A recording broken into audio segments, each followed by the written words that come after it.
हरिः ओम् श्री गुरुभ्यो नमः हरिः ओम् ॐ शन्नो मित्रः शं वरुणः शन्नो भवत्वर्यमा शन्न इन्द्रो बृहस्पतिः शन्नो विष्णुरुक्रमः नमो ब्रह्मणे नमस्ते वायो त्वमेव प्रत्यक्षं ब्रह्मासि त्वमेव प्रत्यक्षं ब्रह्म वदिष्यामि ऋतं वदिष्यामि सत्यं वदिष्यामि तन्मामवतु तद्वक्तारमवतु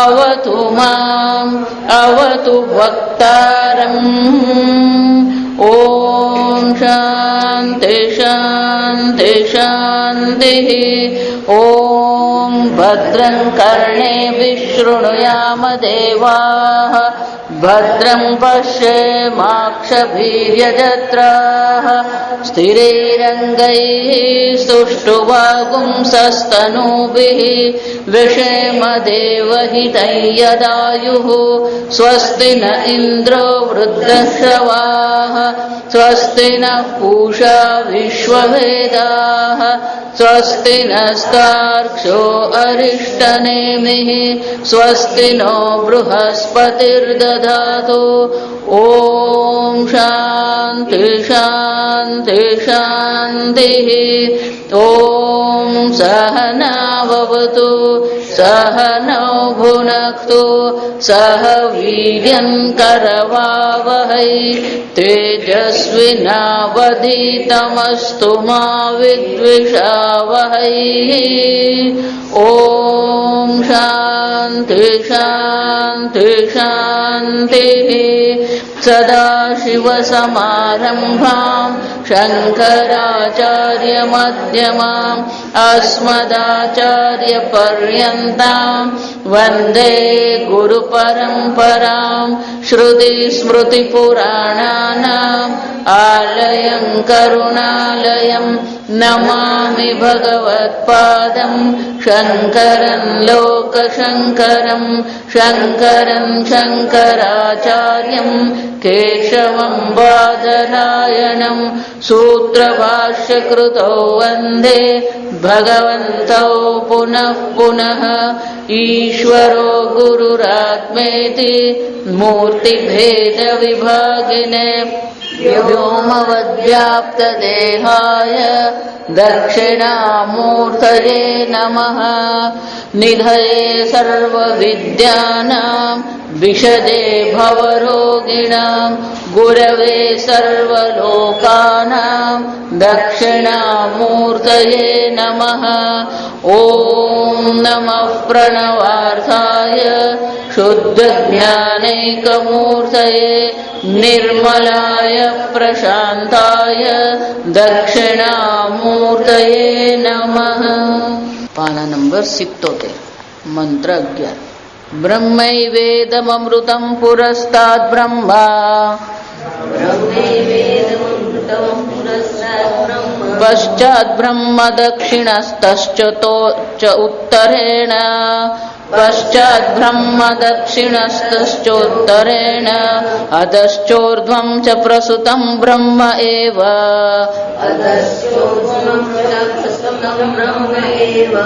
इदं विश्वमिदं वरिष्ठम्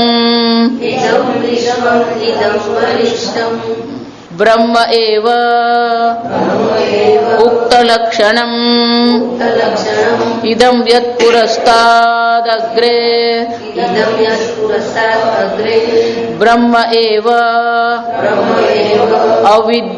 अविद्यादृष्टीनां प्रत्यवभासमानम्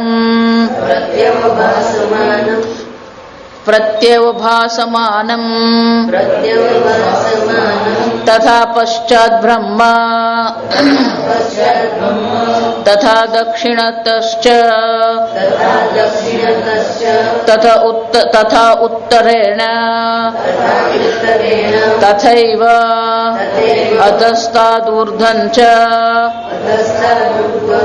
સર્વતઃ અન્યદિવ કાર્યકારેણ પ્રસૂતં પ્રગતં નામરૂપવદ અવભાસમાનં કિં બહુના બ્રહ્મ એવ ઇદં વિશ્વં સમસ્તં ઇદં જગત વરિષ્ઠં વરતમં અબ્રહ્મ પ્રત્યયઃ સર્વઃ અવિદ્યામાત્રઃ રજ્વામ ઇવ સર્પ પ્રત્યયઃ બ્રહ્મ એવ એકમ પરમાર્થ સત્યમ ઇતિ વેદાનુશાસનમ. હવે શ્રુતિ માતા બે મુંડક દ્વારા જે કહેવામાં આવ્યું છે એના નિચોડ રૂપે, એના નિશ્ચય રૂપે આપણને કંઈક કહી રહ્યા છે. ગઈકાલે જોયું એમ કે જો બ્રહ્મ નિમિત્ત ઉપાદાન કારણ છે, જો બ્રહ્મ નિમિત્ત ઉપાદાન કારણ છે અને જો એ ઉપાદાન કારણ છે તો અહીંયા ને અત્યારે જે કંઈ છે એ સર્વ બ્રહ્મ માત્ર છે. અને એટલે શ્રુતિ માતા આપણે દર્શાવે છે કે અહીંયા જે કંઈ છે એ સર્વ બ્રહ્મ છે. એટલે પહેલું શું કે છે? બ્રહ્મ એવ ઇદમ અમૃતમ. ખરેખર આ બ્રહ્મ શું છે? અમૃતમ. એટલે શંકરાચાર્યજી કહે છે બ્રહ્મ એવ, પણ બ્રહ્મ એટલે શું? આપણે મન ફાવે એવો એનો અર્થ કરી શકીએ નહીં. અને શંકરાચાર્યજી કહે છે યથોક્ત લક્ષણમ. જે પ્રકારે બ્રહ્મના લક્ષણ દર્શાવવામાં આવ્યા છે, બ્રહ્મનું સ્વરૂપ દર્શાવવામાં આવ્યું છે, એ પ્રકારે એ બ્રહ્મને આપણે સમજવાનું છે. જો હું વારંવાર એટલે કહું છું, કોઈ પોતાની બુદ્ધિથી, કોઈ પોતાની તપશ્ચર્યાથી અચાનક બ્રહ્મ આવું છે, એ સત્યમ જ્ઞાનમ અનંતમ બ્રહ્મ છે, એ જ્ઞાન મેળવી શકે જ નહીં. ધારો કે કોઈ કે ના ના મને તો આ 15 વર્ષ હિમાલયમાં, આપણને તો કોઈ એવું જો અહીંયા આવીને એમ કે ને 15 વર્ષ હિમાલયમાં રહેતો હતો, એટલે આપણા માટે શું થઈ જાય? કોઈ જોવાય નહીં જાય એક 15 વર્ષ રહ્યો કે નહીં રહ્યો, આ સમજજો. પણ આપણે આવી બધી બાબતો શું લાગે છે? બહુ મોટી લાગે છે. કેમ? આપણે અહીંયા જરા ઠંડી પડે એટલે પેલું સ્વેટર ટોપી પહેરીને ફરતા હોય, એટલે પેલો હિમાલયમાં 15 વર્ષ રહ્યો એમ કહીએ એટલે આપણને શું લાગે? સમજો, આપણે કઈ બાબતથી આકર્ષિત થઈએ છીએ, આપણું મન કઈ બાબતને મહત્વ આપે છે, વિચારે છો. ઈશ્વર અહીંયા અને અત્યારે જ છે, પણ આપણે પેલું હિમાલયનું, ઋષિકેશનું, આ બધાનું આકર્ષણ એટલું બધું છે. એટલે શંકરાચાર્ય એક જગ્યાએ બહુ સરસ કહે છે કે ગંગા પવિત્ર છે, પાવન કરનાર છે, એમાં આપણને કોઈ દોષ નથી. પણ ગંગાને કિનારે પેલો રહે છે એટલે એ કઈ જ્ઞાની થઈ ગયો. એટલે શંકરાચાર્ય દ્રષ્ટાંત એવું આપે કે માછલી ગંગામાં જ જન્મી, ગંગામાં જ રહે છે, અને ગંગામાં શું થઈ ગઈ? મરી જાય છે. તો ગંગામાં રહેલી માછલી જ્ઞાની થઈ ગઈ. ઉપાધિથી મહત્વ નથી, નિરુપાધિક બ્રહ્મ છે. બ્રહ્મ કેવું છે? નિર્ગુણ, નિરુપાધિક છે. અને આપણે કોનાથી આકર્ષિત થઈએ છીએ? આ ઉપાધિથી આકર્ષિત થઈ જઈએ છીએ. વિચારો, કોઈ પણ ઉપાધિ જે છે એ છેવટે તો ઉપાધિ જ છે. આપણે જોઈ ગયા ગઈકાલ બ્રહ્મ એવ સત્યમ. આ બ્રહ્મ એક જ સત્ય છે. બ્રહ્મથી અન્ય જે પણ કંઈ છે સર્વ શું છે? એનું અસ્તિત્વ જ નથી. જો આ વિચારો, જે નથી એને આપણે મહત્વ આપી રહ્યા છે, અને જે સત્ય આત્મા છે એના પ્રત્યે આપણે શું છે? કોઈ પ્રકારથી દ્રષ્ટિ કરવા તૈયાર જ નથી. ઉપાધિનું મહત્વ નથી. જો આ વિચાર, ઉદ્ધવ ગીતા જે છે 11મા સ્કંદમાં જ્યારે ભગવાનની લીલા સંકેલવાનો સમય આવ્યો, ઉદ્ધવને ખબર પડી ગઈ, તો ઉદ્ધવ ભગવાન પાસે જઈને રડ્યા. કેમ? તો કે બાળપણથી જ ભગવાન સાથે રહ્યા હતા. ભગવાનના જ વસ્ત્ર ઉતર્યા હતા, એ પહેરેલા હતા. ભગવાન ભોજન કરે પછી જ ભોજન કરતા હતા. ભગવાનના સેવક તરીકે રહ્યા હતા. એટલે જયારે કહ્યું કે ભગવાન કહ્યું કે હવે હું લીલાનું સંકેલ કરી લઈશ, તો એમને રડો આવ્યું. એમને એમ થઈ ગયું કે આ ભગવાન વગર હું રહીશ કેવી રીતે? એટલે સંપૂર્ણ જીવન કોને સમર્પિત હતું? આ કૃષ્ણ ભગવાનને સમર્પિત હતું. ત્યારે ત્યાં પણ ભગવાન શું કહેવું પડ્યું કે ઉદ્ધવ, આ મારી ઉપાધિ છે. સંપૂર્ણ ઉદ્ધવ ગીતા એટલે શુદ્ધ વેદાંત છે કે હે ઉદ્ધવ, આ આત્માનો જન્મ પણ નથી, આત્માનું મૃત્યુ નથી, આ ઉપાધિનો જન્મ છે, ઉપાધિનું મૃત્યુ છે. અને ભલે ઈશ્વર હું છું, પણ હું પણ ઈશ્વર હોવા છતાં પણ મારી ઉપાધિ છે, તો ઉપાધિનો મારે પણ શું કરવો પડે? ત્યાગ કરવો જ પડે. મહત્વ ઉપાધિ નથી. એટલે સરસ મજાનો શ્લોક છે. શુકસ્ત્યાગી.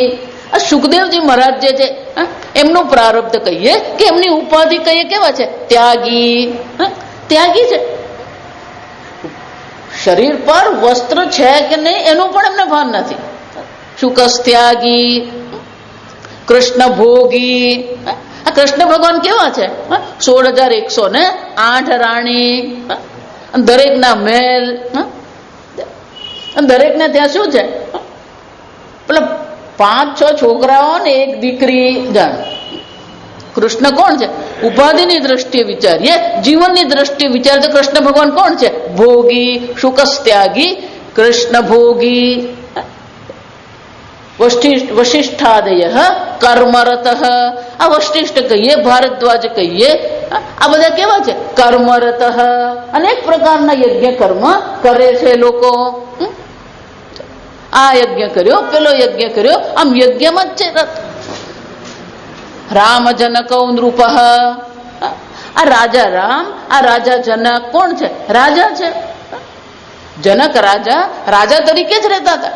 મહેલમાં વૈભવ જીવન જ હતું એમનું. રાજા રામનો પણ એક વાર રાજ્યાભિષેક થયો, પછી 10,000 વર્ષ સુધી એમણે શું કર્યું? રાજ કર્યું. તો એમનું જીવન કેવું છે? વૈભવશાળી જીવન છે. જો વિચાર, તો જે પ્રારબ્ધ છે, જે ઉપાધિ છે, એને અનુરૂપ અનેકતા છે. જ્ઞાને તું સર્વે સમાન. પણ બ્રહ્મ જ્ઞાનની દ્રષ્ટિએ વિચારે તો બધા શું છે? સમાન જ છે. આ કાશી જઈએ, ઋષિકેશ જઈએ, ત્યાં બધું બહુ ગડબડ ચાલતી. જરા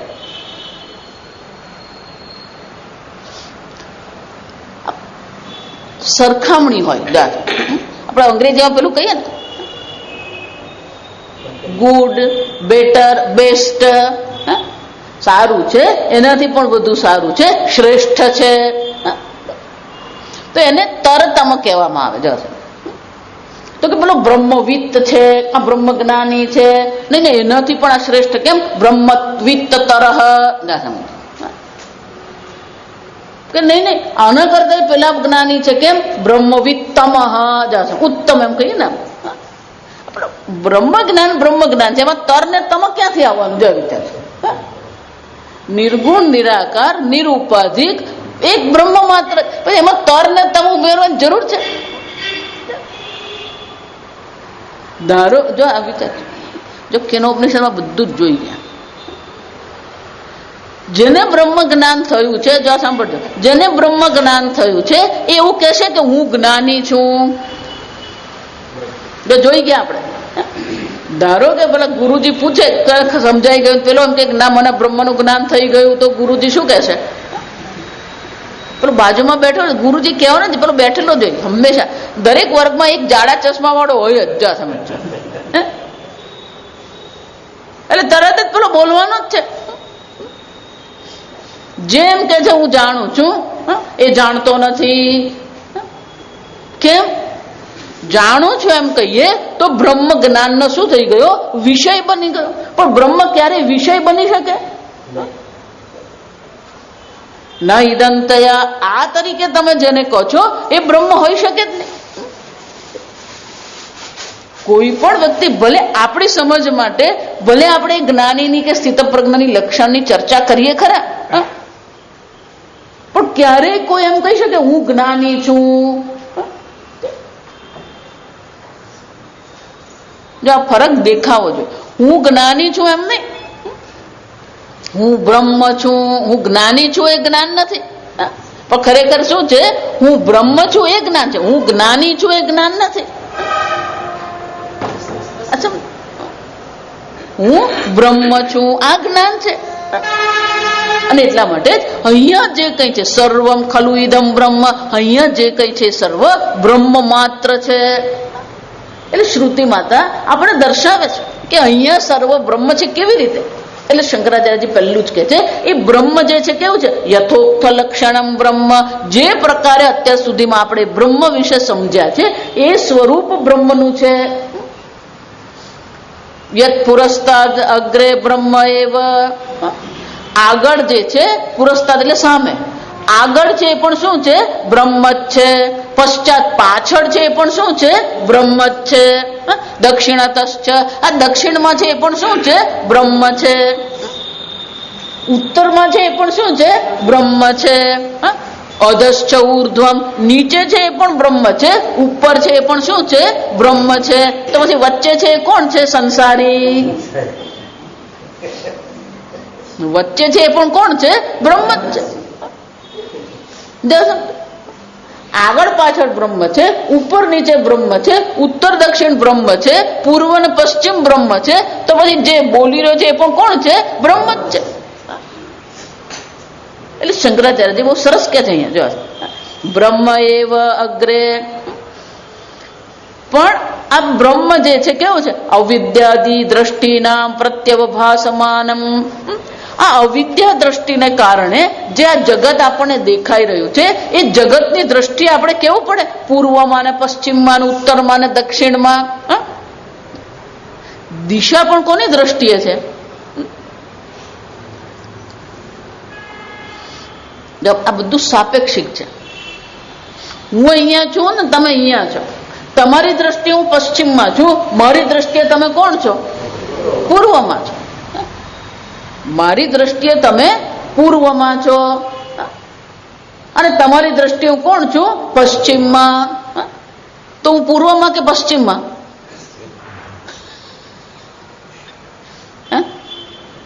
તમારી દ્રષ્ટિએ હું પશ્ચિમમાં છું, પણ આ દિવાલની દ્રષ્ટિએ હું કઈ બાજુ છું? પૂર્વમાં. પ્રતિભાબેનની દ્રષ્ટિએ દક્ષિણમાં છું અને જ્યોત્સનાબેનની દ્રષ્ટિએ શું છે? ઉત્તરમાં. તો ઉત્તરમાં કે દક્ષિણમાં?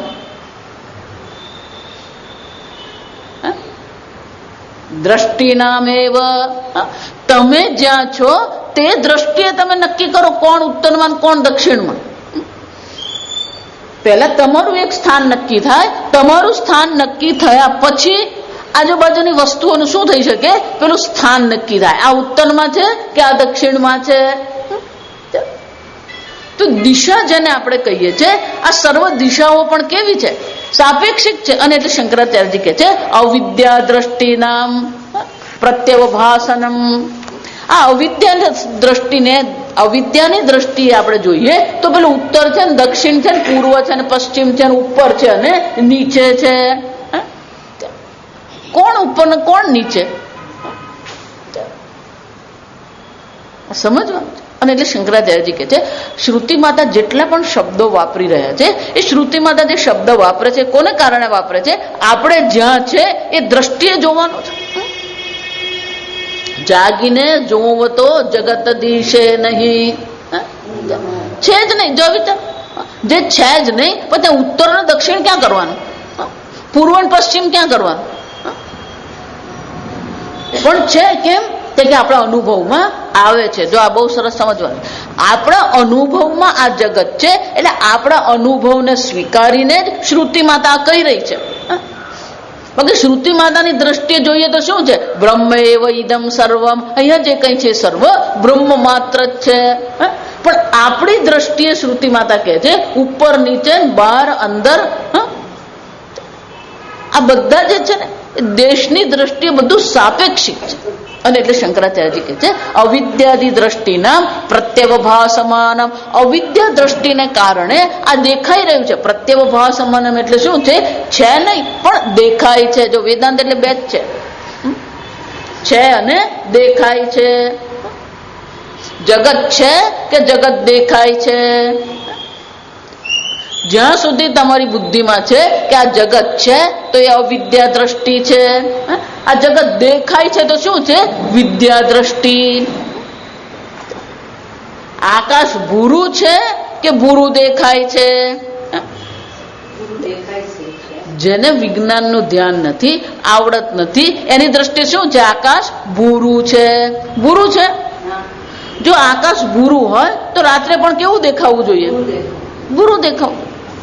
સૂર્યોદય વખતે પણ ભૂરું દેખાવું છે, અને બદલે સૂર્યોદય વખતે કેવું દેખાય છે? કેસરી દેખાય, પીળું દેખાય. તો આકાશ ભૂરું છે નહીં, આકાશ ભૂરું દેખાય છે. એમ જગત પણ કેવું છે? પ્રત્યવભાસમાનમ. શંકરાચાર્યજી કહે છે આ પ્રત્યવભાસમાનમ એટલે કે આ જગત આ પ્રકારથી દેખાઈ રહ્યું છે.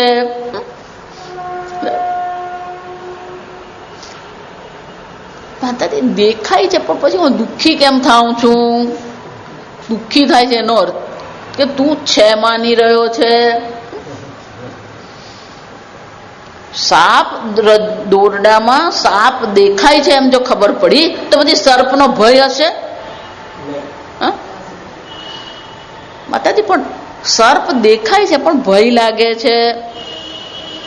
સત્ય સર્પનો ભય હોય કે મિથ્યા સર્પનો ભય હોય? મિથ્યા સર્પનો ભય. તમને ભય લાગે છે એટલે તમારા માટે સર્પ મિથ્યા છે કે સત્ય છે?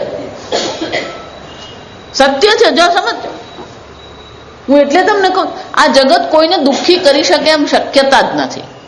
પૂજ્ય સ્વામી જેમને બહુ સરસ કહેતા, nobody can make you unhappy. આ સમજો, કોઈને તમને દુઃખી કરવાનું કોઈ સામર્થ્ય આ જગતમાં છે જ નહીં. આ હકીકત છે. અને એટલે ભગવાને પણ શરૂઆત ક્યાંથી કરી? અશોચ્યાનંદ વશોચસ્ત્વમ. જે શોક કરવા યોગ્ય નથી એને માટે તું શોક કરી રહ્યો છે. કેમ? કારણ કે કોઈ તમને શોકગ્રસ્ત કરી શકે એવી શક્યતા જ નથી. કેમ? અસત ભાવ ન વિદ્યતે. જો આ પહેલું જ ભગવાન કહી ગયા, અસત જગત જે છે એનું કોઈ અસ્તિત્વ છે જ નહીં, પણ તું એના અસ્તિત્વને માની રહ્યો છે અને પછી તું દુઃખી થઈ રહ્યો છે. એમ જેમ દોરડામાં સાપ છે જ નહીં પણ તું સાપ જોઈ રહ્યો છે, એને સત્ય માની રહ્યો છે, અને તું શું કરી રહ્યો છે? દુઃખી થઈ રહ્યો છે, ભયભીત થઈ રહ્યો છે. તો એમાં દોરડાનો વાંક નથી, સર્પનો વાંક નથી. વાંક ક્યાં છે? સર્પ દ્રષ્ટિ. એમ આ જગત કોઈને દુઃખી કરી શકે એવી શક્યતા જ નથી. જો બીજો અધ્યાય એ જ છે, અશોચ્યાનંદ વશોચસ્ત્વમ. જે શોક કરવા યોગ્ય નથી અર્જુન, એને માટે તું શોક કરી રહ્યો છે, દુઃખી થઈ રહ્યો છે. જો વિચાર, ભયભીત થઈ રહ્યો છે. પણ પાછી આપણી તકલીફ ક્યાં છે? પ્રજ્ઞાવાદ વાદ. અર્જુન તું બોલી તો કયો રહ્યો છે? આ વિદ્વાનની ભાષા બોલી રહ્યો છે, ભાષા છે, પણ તું શોકગ્રસ્ત પણ છો. આને જ વિરોધાભાસ. એટલે જ હું કહું તમને, તમારામાં જ વિરોધાભાસ રહેલો છે. એ વિરોધાભાસ તમારે પકડવો જ પડે. જો આ જગત બ્રહ્મ માત્ર છે, પૂર્વમાંય બ્રહ્મ છે, પશ્ચિમમાંય બ્રહ્મ છે, ઉત્તરમાંય બ્રહ્મ છે, દક્ષિણમાંય બ્રહ્મ છે, ઉપર બ્રહ્મ છે, નીચે બ્રહ્મ છે, તો દુઃખી ક્યાં થવાનું છે? સર્વમ ખલુ ઇદમ બ્રહ્મ. પણ આપણે દુઃખી થઈ રહ્યા છે કોને કારણે? અવિદ્યાયામંતરે વર્તમાના. પેલો અવિદ્યામાં બેઠો છે ને પોતાને શું માને છે? સ્વયં ધીરા પંડિતમ મન્યમાન. કોણ છું? હું તો ધીર વીર છું. આ બધું હું જ સાચવું છું. તમારી ચાવી મને આપી જ જવાની. તું ચાવી કઈ? આજો વિચાર, લોકોને એક સંસ્થાની ચાવી જો હાથમાં આવી જાય તો પેલો એને શું માનવા માંડે? ધારો કે આપણે એને એમ કહીએ ચાલો નાના, પણ પછી એને શું થશે? આ ચાવી મારી પાસે, પણ તારી ચાવી ભગવાન પાસે, એ તો ખબર જ નથી. જા,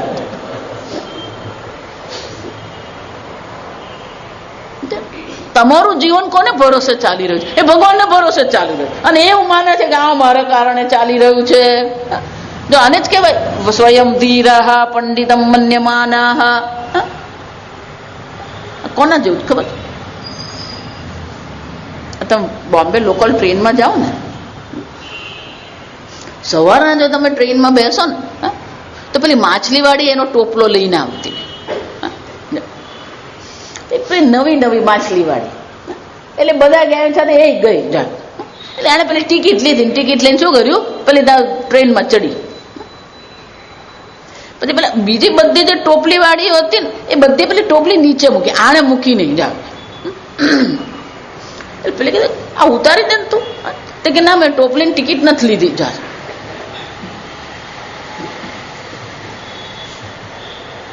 તું ટોપલી લઈને ટ્રેનમાં ચડી, પછી એ ટ્રેન એ ટોપલી તારા માથા પર હોય કે ટ્રેનમાં હોય, ઊંચકે તો કોણ છે?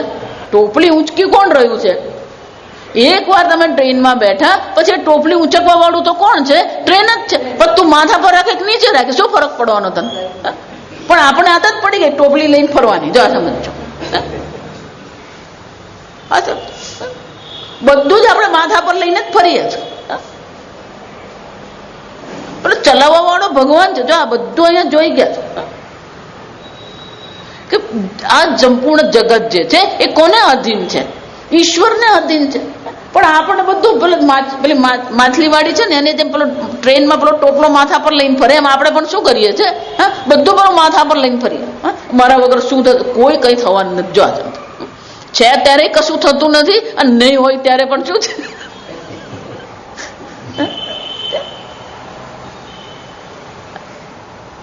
છે જ નહીં. જો સમજો,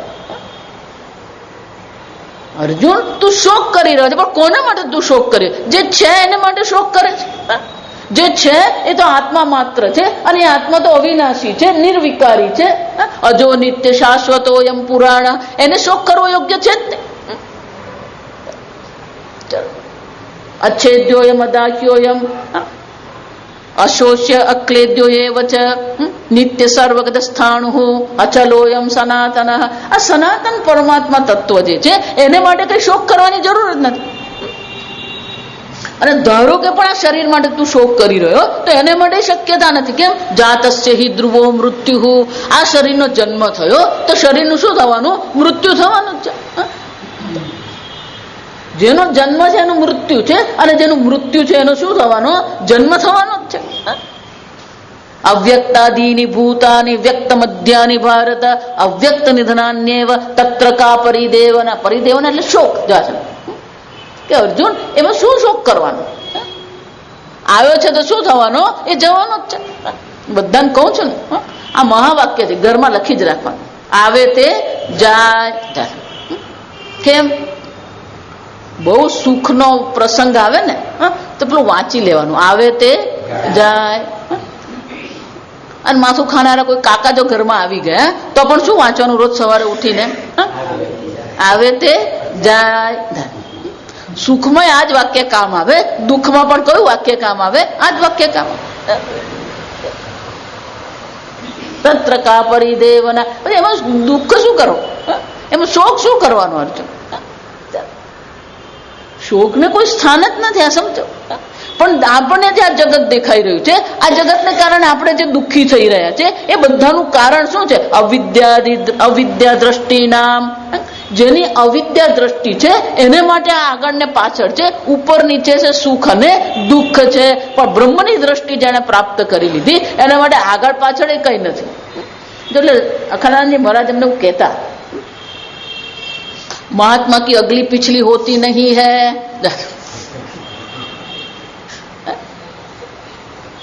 આપણે તો આગળનું બહુ હોય અને આપણે શું છે પેલું પાછળ બધું ઘણું હોય. અને ભાઈ એવું અહીંયા હોય ને એને એવું પકડીને પેલો બેઠો હોય ને આમ છોડવા તૈયાર નહીં. પેલો 5 રૂપિયા છોડવા તૈયાર નહીં થતો. કોઈને 2 વસ્તુ આપવા તૈયાર આપણે થતા નથી. જો હંમેશા તમને કહું, આ કુલી છે, રિક્ષાવાળા છે, આ ટોપલાવાળા, શાકવાળા છે, તમે એને 5 રૂપિયા આપો ને તે કઈ મેલ બાંધી નથી નાખવાનો. આ સમજજો તમે. અને તમે એને 5 રૂપિયા વધારે આપો તો તમે રસ્તા પર આવી જવાના નથી. આ સમજો. પણ કુલી સાથે શું કરીએ? પેલો 1200 રૂપિયાની ટિકિટમાં એસીમાં આવે ટ્રેનમાં. જો સમજો, ટ્રેનમાં આવે એની ટિકિટ કેટલી છે? 1200 રૂપિયાની. અને પેલો સામાન ઊંચકવાનો હોય અને પેલો એમ કે 100 રૂપિયા આવતા હશે, 50 રૂપિયા આપું થશે. તું 1200 રૂપિયાની ટિકિટ ખર્ચીને આવ્યો એસીમાં બેસીને, અને આ કુલીન બાપડાને 100 રૂપિયા આપવાના, તે તને શું લાગ્યા? વધારે આ વિચારસરણી જુઓ તમે. પેલો રિક્ષા વાળો એમ કે ને, સાહેબ 40 રૂપિયા હોય કે 40 રૂપિયા 25 લઈ જા.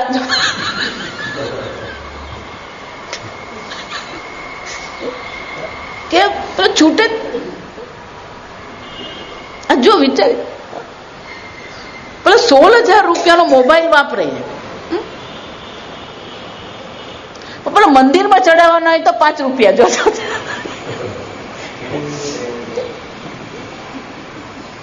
મોબાઈલ ચાલો 16,000 અને ભગવાનની કિંમત કેટલી?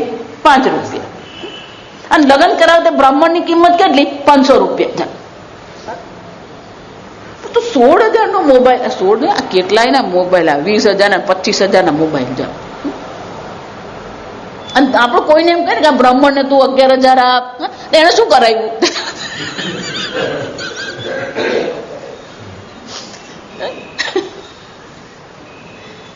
5 રૂપિયા નહીં છૂટે આપણે જાય. જો એટલે જ કહું, આ વૈરાગ્ય જરૂરી. અભ્યાસ એને તું કોણ તે વૈરાગ્ય ચ ગૃહ્યતે. એટલે મહારાજ એવું કહેતા અમને કે જેનાથી આ 5 રૂપિયા છૂટે ને એ આ જગત છોડવાનો.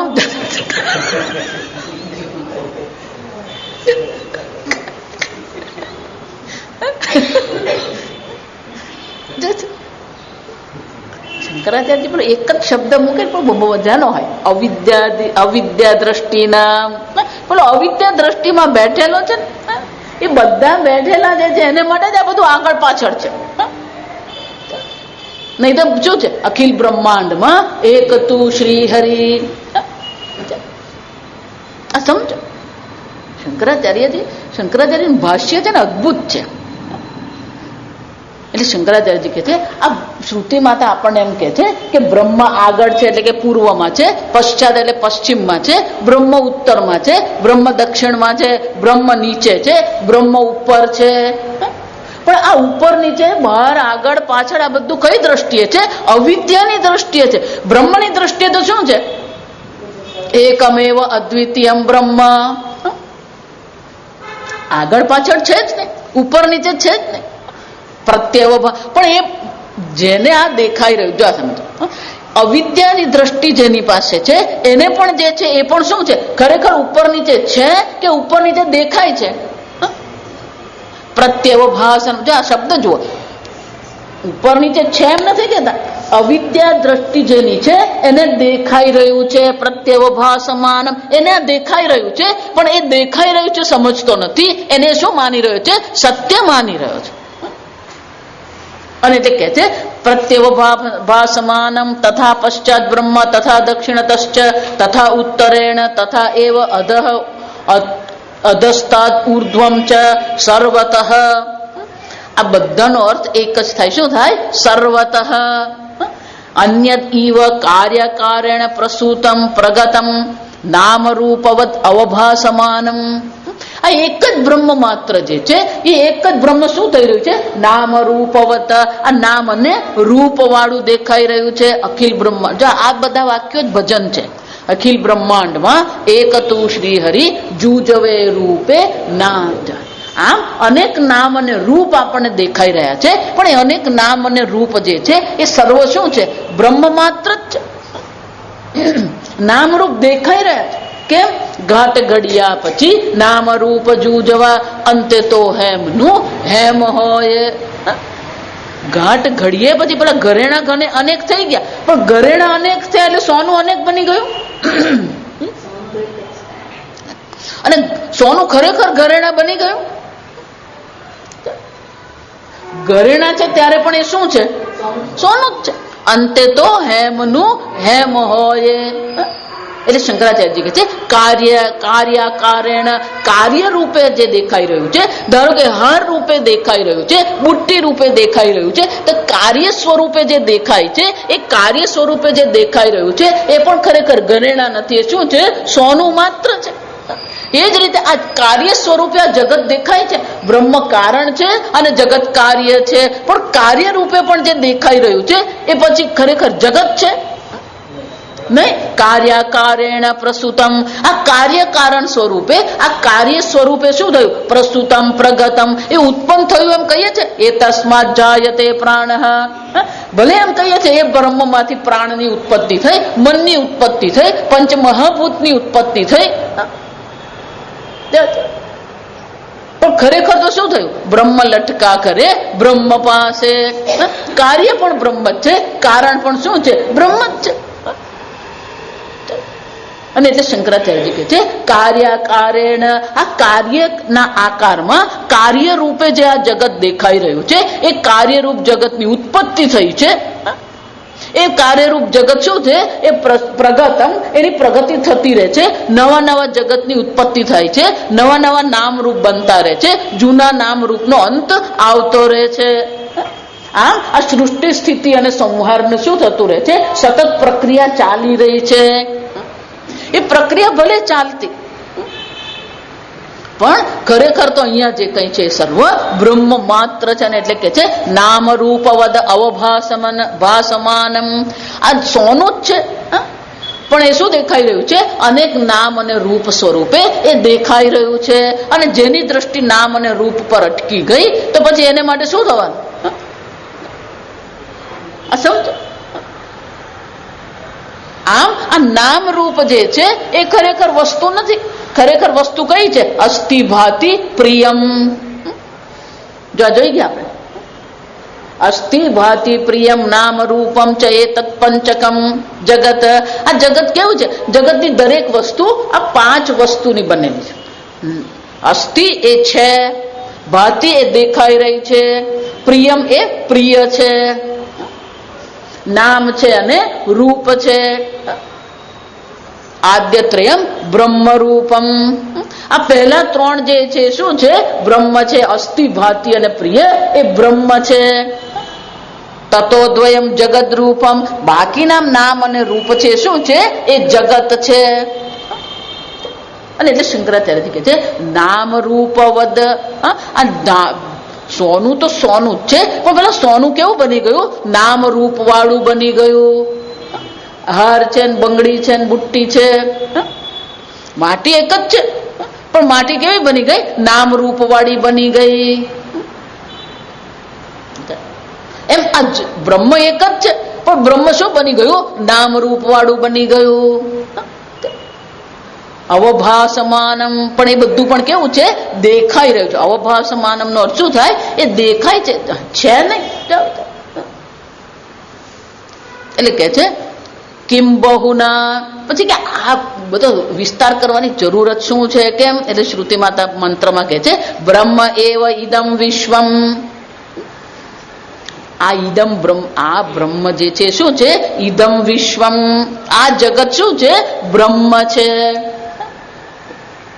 દ્રષ્ટાંત કયું છે? ઘડો માટી છે.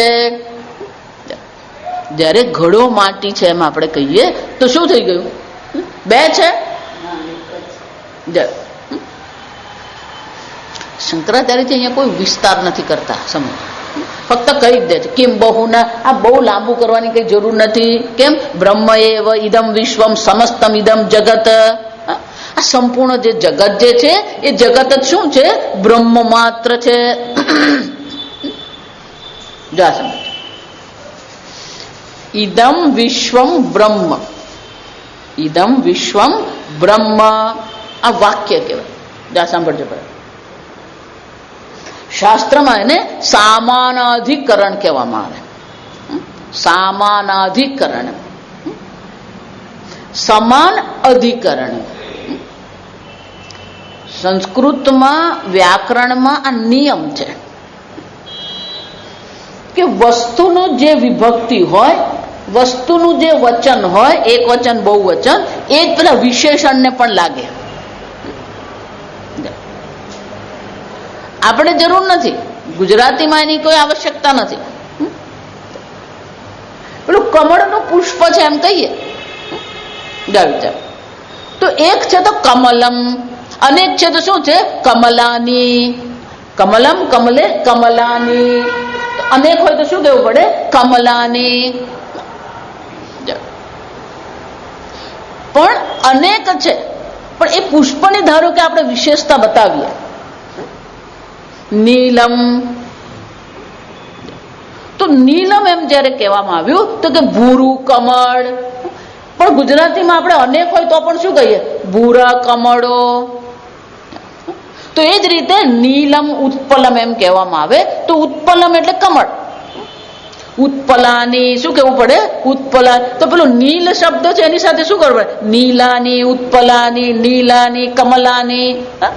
તો પેલો નીલ શબ્દ છે તો જે કમળને જે વિભક્તિ છે, કમળનું જે વચન છે ક્યાં લાગવાનું? પેલો એના વિશેષણ પર લાગે. તો ધારો કે પેલું કમળ આપણને જોઈતું હોય તો આપણે શું કહીએ? પેલું કમળ મને આપ. પેલો હોડીવાળો હોય ને આપણે કે તળાવમાંથી કમળ લઈ આવ, એટલે પેલો કે કયું કમળ? એટલે શું કહે? પેલું મોટું છે ને એ જોઈએ. મહત ઉત્પલમ, પેલો મોટા ઘણા છે, તો કે મોટા ઘણા છે એમાં કયું? નીલમ. પેલું ભૂરું મોટું કમળ મને જોઈએ. તો આ કમળના શું થયા? વિશેષણ થયા. કમળના શું કહેવાય? એને વિશેષણ. તો કે વિશેષણ કોને કહેવામાં આવે? આ બધી વ્યાખ્યા છે, આ સમજો. સજાતીયેભ્ય વ્યાવર્તકત્વમ વિશેષણમ. અનેક કમળો જે છે એ સર્વ કમળોમાંથી અલગ જેને તારી આપે એને વિશેષણ કહેવાય. નીલમ મહત સુગંધિમ ઉત્પલમ. ભૂરું છે, મોટું છે અને સુગંધી છે. તો પહેલા જયારે મોટું કહેવામાં આવ્યું તો બાકીના વ્યાવર્તકમ, બાકીના બધા નાના કમળ શું થઈ ગયા? બાકાત થઈ ગયા. વ્યાવર્તક એટલે બાકાત થયું. પછી ભૂરું એમ કહેવામાં આવ્યું એટલે શું થઈ ગયું? પછી પીળું હોય, સફેદ હોય, ગુલાબી હોય, લાલ હોય, બધા શું થઈ ગયા? બાજુએ થઈ ગયા. અને ભૂરામાં પણ કયું છે? મહત, પેલું મોટું છે. એટલે ભૂરામાં પણ જે નાના કમળ છે બધા શું થઈ જવાના? બાકાત થઈ જવાના. પણ મોટું અને ભૂરું પણ અનેક છે. સુગંધિમ, કયું જોઈએ? સુગંધી જોઈએ. તો વિશેષણ શું કરે છે? સ્વજાતીયેભ્ય વ્યાવર્તકમ, એની જ જાતિમાંથી એને અલગ તારી આપે. વ્યાવર્તકમ નો શું થાય? અનેક કમળોમાંથી એક કમળને જુદું તારી આપે એને શું કહેવાય? વિશેષણમ. એક સુગંધિમ મહત નીલમ ઉત્પલમ, આ વિશેષણ કહેવાય. અને બધા કેવા છે? એક જ અધિકરણમાં છે, એટલે સામાન્ય અધિકરણ એને કહેવાય. સમજો. તો એ જ રીતે અહીંયા પણ વાક્ય શું છે? ઇદમ વિશ્વમ બ્રહ્મ. ઇદમ વિશ્વમ બ્રહ્મ. તો આ વિશ્વ એ બ્રહ્મનું વિશેષણ છે.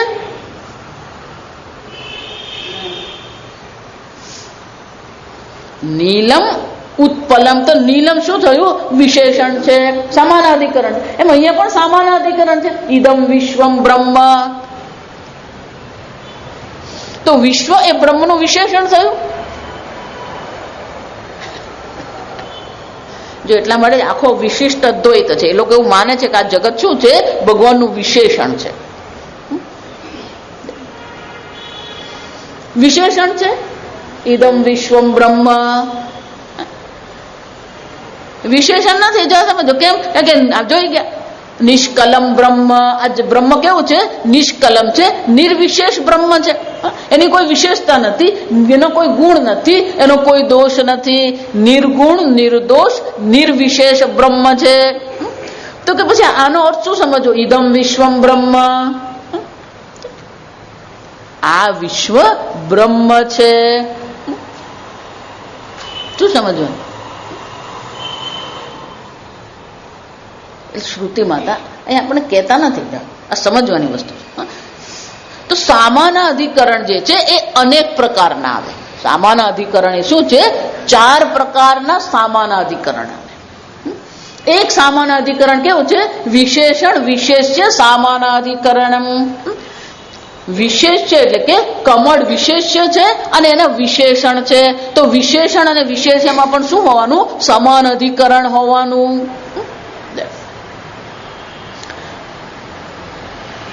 શાલિગ્રામે વિષ્ણુ બુદ્ધિ, આ શાલિગ્રામ વિષ્ણુ છે.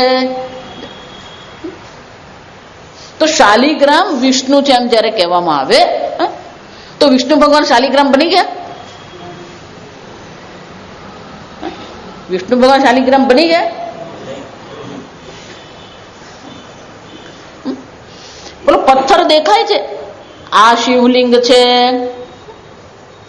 તો તમે પથ્થર પર અભિષેક કર્યો કે શિવજી પર અભિષેક કર્યો?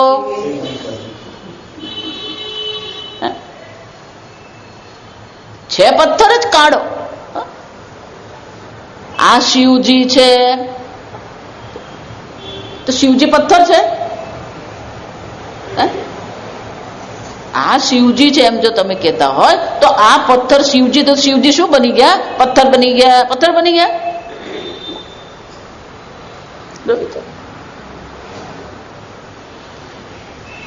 તો શાસ્ત્ર જો આ સમજો બરાબર,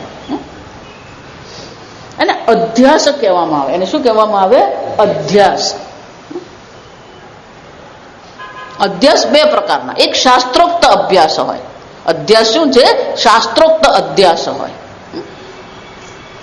શાસ્ત્રોક્ત અધ્યાસ ને કહેવાય નિકૃષ્ટ વસ્તુની ઉત્કૃષ્ટ બુદ્ધિ છે. નિકૃષ્ટ, નિકૃષ્ટ એટલે એની કોઈ કિંમત જ નથી. આ સામાન્ય શું છે? પથ્થર છે. નિકૃષ્ટ એટલે શું છે? કોઈ એની કિંમત નથી, નિકૃષ્ટ છે. સામાન્ય પથ્થર છે, એને પણ શું કરવાનું છે? ઉત્કૃષ્ટ બુદ્ધિ, પેલી શ્રેષ્ઠ બુદ્ધિ કરી. શું કર્યું? આ શિવજી છે. શાલિગ્રામ, શાલિગ્રામ શું છે? ગંડકી નદીમાંથી જે કાળા પથ્થર મળે છે એને આપણે શાલિગ્રામ કહીએ. સામાન્ય પથ્થર જ છે પણ એના પર બુદ્ધિ કઈ કરવાની છે? શાલિગ્રામે વિષ્ણુ બુદ્ધિ. નિકૃષ્ટ વસ્તુની ઉત્કૃષ્ટ બુદ્ધિ. અને શાસ્ત્રોક્ત અભ્યાસ કરે. આપણે જોઈએ છે પથ્થર અને છતાં પણ શું કરીએ છીએ આપણે? આ શિવજી છે, આપણને ખબર છે આ આરસ છે, પણ શું કહીએ? આ અંબા માતા છે. આ પણ શું છે? એક વસ્તુમાં પેલી બીજી વસ્તુ આપણે જોઈએ.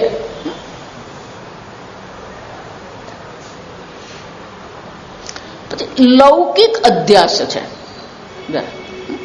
આ અધ્યાસમાં પણ બે પ્રકારથી છે. એક શાસ્ત્રોક્ત અધ્યાસ છે અને બીજો લૌકિક અધ્યાસ છે. આ લૌકિક અધ્યાસ બહુ મજાનો.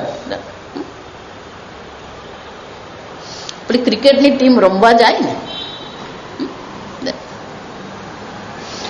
તો પેલું રમવા જાય, મેદાનમાં બહાર નીકળે ને તો ત્યાં પેલા બે થાંભલા મૂકેલા હોય અને થાંભલા પર શું હોય? બંને દેશના ધ્વજ હોય. તો ધ્વજ જે છે આપણને ખબર છે સામાન્ય ખાદીનું કપડું છે, પણ એ કોનું પ્રતિનિધિત્વ કરે? ભારત દેશનું છે ધ્વજ, પણ એ કોનું પ્રતિનિધિત્વ કરે?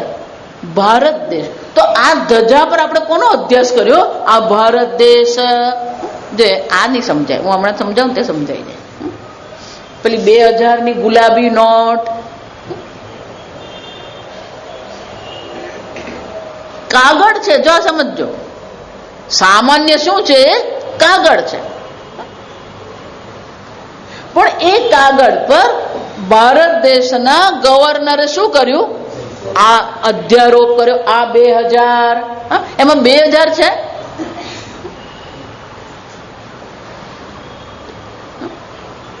છતાં પણ આપણે શું કહીએ? આ 2000 અધ્યાસ કર્યો. અલૌકિક અધ્યાસ કહેવાય. આવો કેટલાય લૌકિક અધ્યાસ છે. આ ભાષા પણ લૌકિક અધ્યાસ છે. આ સમજો, એક વિશેષ રેખા છે અને એ રેખાને આપણે શું કહીએ? આ ક. રેખામાં ક છે, ક ધ્વનિ છે. ક શું છે? ધ્વનિ છે. અને પેલી આ વિશેષ આકાર જે છે એને શું કીધો? આ ક, આ ખ, આ ગ. તો વિશેષ આકાર પર આપણે કોનો અધ્યારોપ કર્યો? પેલો ધ્વનિનો અધ્યારોપ કર્યો. ક ખ ગ ઘ અંગ. આ એક અધ્યાય. જો આ ભાષામાં અધ્યાય 3 પ્રકારથી આવે. પહેલો તો પેલો ધ્વનિનો અધ્યારોપ કર્યો. પછી આપણે કોઈને પૂછીએ, જો વિચારી લો, આ શું છે? આ ગુલાબ છે. તો ગુલાબ ધ્વનિ અને ગુલાબ રૂપને આપણે શું કરી દીધું? અધ્યાસ જ છે.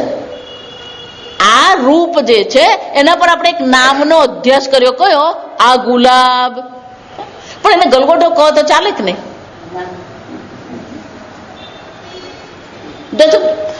ધારો કે આને ગલગોટો કહેવાય અને આને ગુલાબ કહેવાય તો ચાલે કે નહીં? કેમ? કે એ નક્કી થઈ ગયું છે. હવે તમે એને બદલી શકો ને. એક વાર આને ગલગોટ એમ કહી દીધું, પછી શું થઈ ગયું? એ લૌકિક અધ્યાસ થઈ ગયો. પછી તમે એને બદલી શકો ને. પણ છે તો અધ્યાસ જ. જો વિચાર, શબ્દ પણ શું છે? અધ્યાસ જ છે. અને સંપૂર્ણ વાક્ય પણ શું છે? અધ્યાસ જ છે. કેમ? કે તમારા મગજમાં એ પ્રકારથી શું કરવામાં આવ્યું છે? પેલા સંસ્કાર પાડવામાં આવ્યા છે. તમે જેને ગુજરાતી ભાષા એમ કહો છો એ પણ શું છે? તમારી બુદ્ધિમાં એ પ્રકારથી સંસ્કાર પાડવામાં. જો એ સંસ્કાર પાડવો હોય ને પેલો અભ્યાસ કરવો જ પડે. અભ્યાસ એટલે વારંવાર. આપણે નાના હતા ને ત્યારથી અભ્યાસ કરવાની આદત છે જ આપણને. ક કમળનો ક, ખ ખડિયાનો ખ, ગ ગણપતિનો ગ. અને પેલો આખો દિવસ પછી શું કરતો હોય?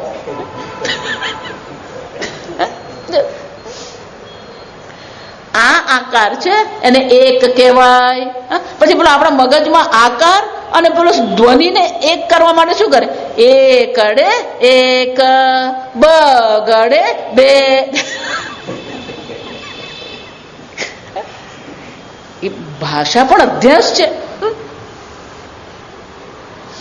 એટલા માટે એને અધ્યાસ કહેવામાં આવે કે ધારો કે પેલો તામિલ આવીને અહીંયા બેઠો હોય તો એને શું લાગે? એને સમજાય? કેમ? કે એ ભાષાના એની બુદ્ધિમાં અધ્યાસ કરવામાં આવ્યો નથી. અને એ હમણાં તામિલમાં જો પ્રવચન શરૂ કરી દે તો આપણને શું થાય? હું હંમેશા એવું કહું, આ તામિલ ભાષા એટલે શું છે? કે ડબ્બામાં 5 કાંકરા નાખવાના પછી હલાવવાના.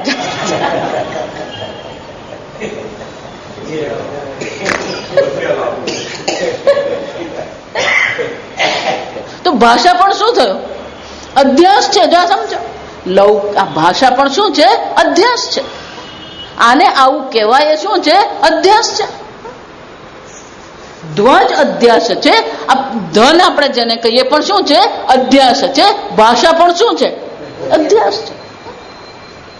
પણ એ કેવા છે?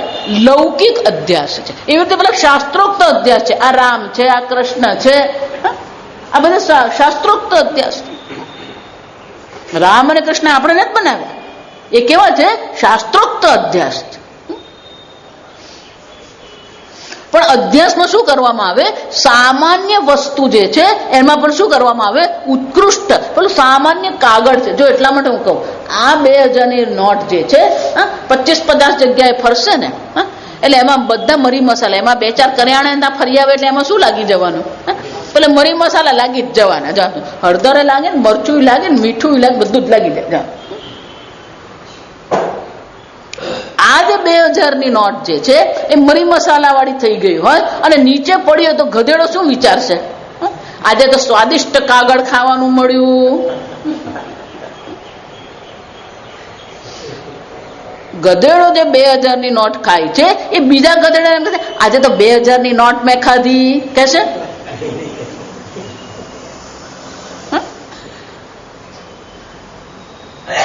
એની દ્રષ્ટિએ તો શું છે? આ સ્વાદિષ્ટ કાગળ છે, બીજું કઈ છે જ નહીં. જો આ વિચારજો. એટલા માટે એને પ્રોમિસરી નોટ કહેવાય. એને પ્રોમિસરી નોટ કેમ કહેવાય? પેલા ગવર્નરે આપણને પ્રોમિસ કરેલું છે કે આને 2000 કહેવાય. આપણે લૌકિક અધ્યાસ છે. પછી શાસ્ત્રોક્ત અધ્યાસ છે. આને શું કહેવાય?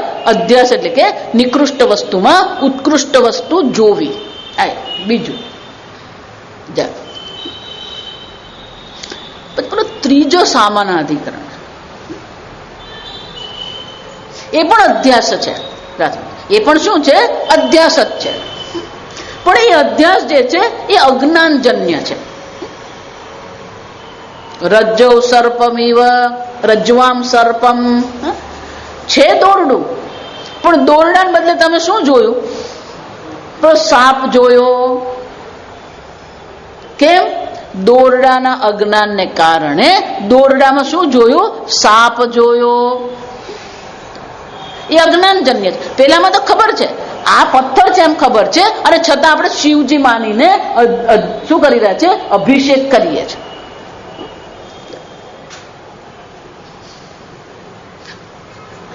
રાત્રે જો શિયાળાની રાત્રે બહાર નીકળ્યા હોય અને એકાદ પેલું ઝાડનું ઠૂઠું હોય, અને પેલું મકર સંક્રાંતિ પછી પેલા 2-4 ઝાડ પર શું થયા હોય? પેલા પતંગ હોય, અંધારું હોય, ઝાડનું ઠૂઠું હોય, અને એના પર શું લાગ્યા હોય? પેલા પતંગ. અને એ પતંગમાં પેલો પવન આવે ને, એટલે પેલો જો ચાલતો જતો હોય, પેલું સામે દેખાય ને પેલો પતંગનો અવાજ આવે તેને શું લાગે? ભૂત.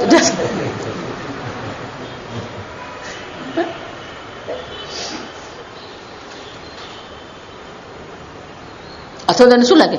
આ પેલો ચોર ઉભો છે. શું છે? સ્થાણું હું સૂકું વૃક્ષ જ છે. પણ એમાં શું થઈ જાય? સ્વામીજી કે સૂકું વૃક્ષ નહીં, આ ટેલિફોનનો થાંભલો હોય ને એના પર પેલા પતંગ જો લાગેલા હોય અને અવાજ આવતો હોય તો આપણને શું લાગે? આ તો પેલો ચોર ઉભેલો છે. અયમ ચોર, આ પેલો ચોર છે. પછી એમાં જો પેલું સ્કૂટર પાસ થાય ને, સ્કૂટર ની પેલી લાઈટ પડે એટલે ખબર પડે શું છે.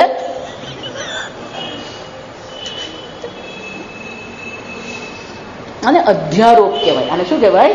અધ્યારોપ કહેવાય. જે નથી એ આપણે જોઈએ છે. દોરડું છે, સર્પ નથી, પણ દોરડા પર શું કરીએ છીએ? સર્પનો અધ્યારોપ કરીએ છીએ. જ્યારે અધ્યારોપ કરવામાં આવે ને, જો હવે સાંભળજો, આ સમાનાધિકરણ આપણે જોવાનું છે.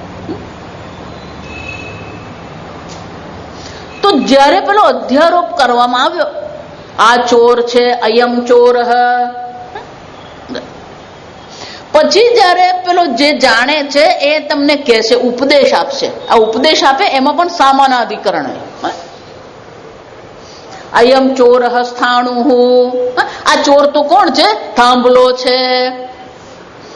કેવું પડે કે નહીં? ઈયમ રજ્જુ અયમ સર્પ રજ્જુ, તું જેને સર્પ માની રહ્યો છે, ખરેખર આ સર્પ શું છે? દોરડું છે. જો સામાનાધિકરણ, આ સર્પ દોરડું છે, આ ચોર થાંભલો છે. તો ત્યાં પણ શું થયું? સામાનાધિકરણ. તો કે જ્યારે એમ કહેવામાં આવે કે આ થાંભલો ચોર, અરે આ ચોર થાંભલો છે, તો ચોર થાંભલો બની ગયો.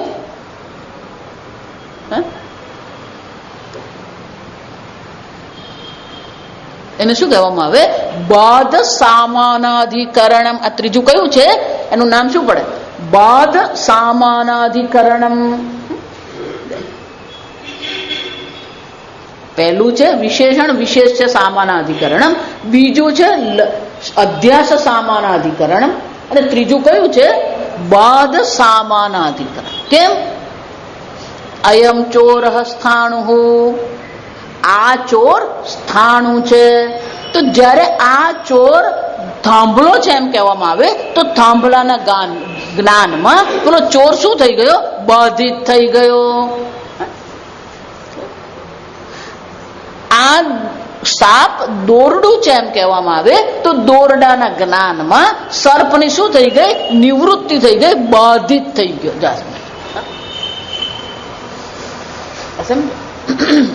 એને શું કહેવાય? બાધ સામાનાધિકરણમ. આ ઘડો માટી છે, તો શું થઈ ગયું? માટીના જ્ઞાનમાં ઘડો શું થઈ ગયો? બાધિત થઈ ગયો. જો ઘડો ઉડી નથી જતો, ઘડો તો ઘડો જ છે, પણ શું થઈ ગયો? એનો બાધ થઈ ગયો. એની સત્યતા, બાધ કરવું એટલે કે એની સત્યતાની નિવૃત્તિ થઈ જાય. એક ગુરુ અને શિષ્ય જંગલમાં જઈ રહ્યા હતા. પેલો શિષ્ય આગળ ચાલતો, કેમ? પેલો કઈ કાંટા હોય કંઈક હોય તો ગુરુજીને વાગે ને એટલે શું કરે, એ રસ્તો સાફ કરતો હોય અને આગળ ચાલતો.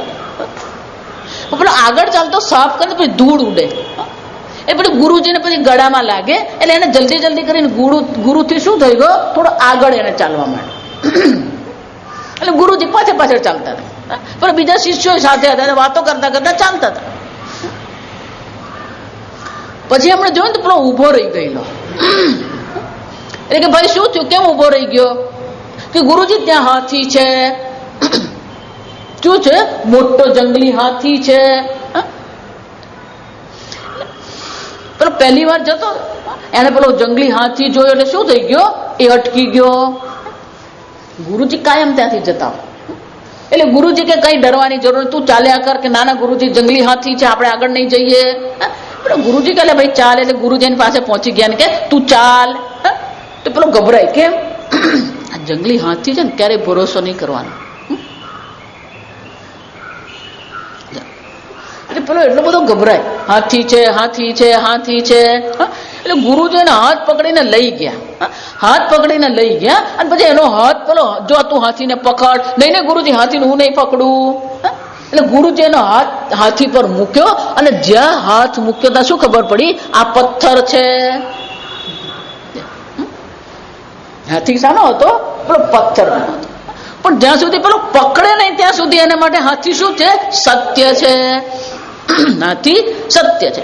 એક વાર હાથ લગાવ્યો, આ ઠંડો પથ્થર છે એમ ખબર પડી તો પેલો હાથી શું થઈ ગયો? બાધિત થઈ ગયો. એ સત્ય રહેતો નથી. જ્યાં સુધી એને ખબર નથી કે આ પથ્થરનો નથી, ત્યાં સુધી હાથી એને માટે શું છે? સત્ય છે. એ જ રીતે ઈદમ વિશ્વમ બ્રહ્મ, જે અબાધ સામાનાધિકરણ, આ કયું છે? ઈદમ વિશ્વમ બ્રહ્મ. આ ઘડો માટી છે, તો માટીના જ્ઞાનમાં ઘડો શું થઈ ગયો? બાધિત થઈ ગયો. એમ ઈદમ વિશ્વમ બ્રહ્મ. પેલું ટીકાકાર કહે છે આ ઈદમ વિશ્વમ બ્રહ્મ જે છે શું છે? બાધ સામાનાધિકરણમ. બ્રહ્મના જ્ઞાનમાં આ જગત શું થઈ ગયું? બાધિત થઈ ગયું. બાધિત થઈ ગયો એનો અર્થ શું થયો? ઉડી નહીં જાય, પણ શું છે? એની સત્યતા રહેતી નથી. જો એટલે મેં આગળ ચર્ચા કરી, અવિદ્યા દ્રષ્ટિ છે ત્યાં સુધી જ પેલું સત્ય છે આ જગત. જગતની પોતાની કોઈ સત્યતા છે? જગતનું અસ્તિત્વ, જેમ ઘડાનું અસ્તિત્વ માટીનું અસ્તિત્વ છે, એમાં જગતનું અસ્તિત્વ કોનું અસ્તિત્વ છે? બ્રહ્મનું અસ્તિત્વ. અને આ બ્રહ્મનું અસ્તિત્વ એ તમારું અસ્તિત્વ છે. જો આ સમજો, બ્રહ્મ આત્મા સ્વરૂપે બ્રહ્મ જે છે, તો આ જગત જે છે એ જગત ખરેખર છે? ઈદમ વિશ્વમ બ્રહ્મ એમ જયારે શ્રુતિ માતા કહે છે, એનો અર્થ શું થાય? બ્રહ્મને આત્મા સ્વરૂપે બ્રહ્મને ઓળખી લઈએ તો આ જગતની કોઈ સત્યતા રહેતી નથી. છે જ નહીં. ભલે દેખાય છે, એટલે મેં કહ્યું ને, જગત છે કે જગત દેખાય છે? છે એમ કહીએ તો સત્ય છે, દેખાય છે એમ કહીએ તો શું કહેવામાં આવે? એને મિથ્યા કહેવાય. જો સમજો, જે નથી પણ દેખાય છે તો શું કહેવામાં આવે ને? મિથ્યા કહેવાય. મિથ્યા એટલે નથી એવું નહીં માનવાનું. કારણ કે ઘડો તમને દેખાય છે, ઘડો તમે બનાવો છો અને ઘડામાં પાણી ભરો છો. એટલે જયારે શ્રુતિ માતા એમ કે છે બ્રહ્મ એવ ઇદમ સર્વમ, અહીંયા જે કઈ છે સર્વ બ્રહ્મ માત્ર છે, એનો અર્થ શું થયો? ઘડાના જ્ઞાનથી અરે માટીના જ્ઞાનથી ઘડો બાધિત થઈ જાય એમ એક વાર જેને બ્રહ્મ જ્ઞાન થઈ ગયું એના માટે આ જગત શું છે? બાધિત થઈ ગયું. જાઓ વિચાર, એનો અર્થ શું થયો? પવન તું, પાણી તું, ભૂમિ તું, ભૂધર. પવન પણ એ જ બ્રહ્મ છે, પાણી પણ એ જ બ્રહ્મ છે, વૃક્ષ પણ કોણ છે? એ બ્રહ્મ જ છે. જો ભગવાન આ બધું આપણે 5મા 6ઠ્ઠા અધ્યાયમાં બધું જોઈ ગયા છે. વિદ્યા વિનય સંપન્ને બ્રાહ્મણે ગવિહસ્તિની શુનિ ચૈવ સ્વપાકે ચ પંડિતા સમદર્શિન. આ બધામાં શું છે? એ સમબ્રહ્મના દર્શન કરે છે. સમલોષ્ઠાસ્મ કાંચન. પેલું માટીનું ઢેફું હોય, પથ્થર હોય કે સોનું હોય, એ બધામાં કોણ છે? બ્રહ્મ માત્ર છે. સર્વત્ર શું છે? સમદર્શિન. કેમ? કારણ કે સર્વ એ બ્રહ્મ માત્ર છે. આમ ઇદમ વિશ્વમ બ્રહ્મ એમ જયારે કહેવામાં આવે તો એ બ્રહ્મ દ્રષ્ટિ કરવાથી શું થવાનું છે? આ જગત બાધિત થઈ ગયું છે જ નહીં, ફક્ત શું છે? દેખાય છે. આગળ આપણે આવતીકાલે. ઓમ અસતો મા સદ્ગમય તમસો મા જ્યોતિર્ગમય મૃત્યોર્મા અમૃતંગમય. ઓમ પૂર્ણમદ પૂર્ણમિદં પૂર્ણાત પૂર્ણમુદચ્યતે પૂર્ણસ્ય પૂર્ણમાદાય પૂર્ણમેવાવશિષ્યતે. ઓમ શાંતિ શાંતિ શાંતિ. હરિ ઓમ. શ્રી ગુરુભ્યો નમઃ. હરિ ઓમ.